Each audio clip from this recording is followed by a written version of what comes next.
Azoospermia. Azoospermia అంటే సీమన్లో మన శాంపిల్లో మనకి స్పర్మ్స్ లేకపోవడం, దాన్ని అజూస్పర్మియా అంటాం. లేకపోతే దాన్ని 0 కౌంట్ ఉండడం, అజూస్పర్మియా. 2 టైప్స్ ఉంటాయండి.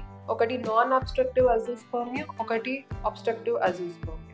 అబ్స్ట్రక్టివ్ అజూస్పర్మియా అంటే ఎక్కడన్నా బ్లాకేజ్ ఉండడం వలన స్పర్మ్ అనేది ప్రొడక్షన్ బయటికి రాకపోవడం, స్పర్మ్ అనేది లోపల టెస్టిస్లో ఉండిపోవడం. నాన్ అబ్స్ట్రక్టివ్ అజూస్పర్మియా అంటే స్పర్మ్ ప్రొడక్షనే లేకపోవడం ఇన్ ద టెస్టిస్.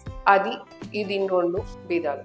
సో ఇప్పుడు నాన్ అబ్స్ట్రక్టివ్ అజూస్పర్మియా గురించి మాట్లాడుకుందాం. నాన్ అబ్స్ట్రక్టివ్ అజూస్పర్మియా అంటే దేని వలన వస్తుందంటే మనకి మెయిన్గా జెనెటిక్ ప్రాబ్లం ఉన్న వాళ్ళకి, కొందరికి హార్మోన్ ప్రొడక్షనే లేకపోవడం వల్ల వాళ్ళకి. సింపుల్గా చెప్పాలి అని అంటే మనకి హార్మోన్స్ అనేది ఉత్పత్తి తక్కువ ఉండడం వలన టెస్టిస్ నుంచి మనకి ప్రొడక్షన్ లేదు. అబ్స్ట్రక్షన్ అజూస్పర్మియా అంటే పుట్టుకతోనే వాళ్ళకి ఆ ట్యూబ్ అనేది స్పర్మ్ ఉత్పత్తి అయ్యేది అబ్సెంట్ అవుతుంది. దానికి కంజనైటల్ వాస్ డిఫరెన్స్ అట్రీషియా అంటారు.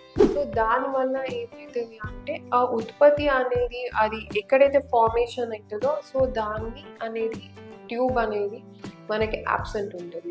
ఎపిడిడమిల్ కానీ వాస్ డిఫరెన్స్ కానీ అట్రీషియా ఉంటే మనకి అది స్పర్మ్ అనేది ప్రొడక్షన్ ఉంటుంది. సో ఇందులో కూడా మనము జెనెటిక్గా మనము ప్యానల్ చేయించుకుంటాం.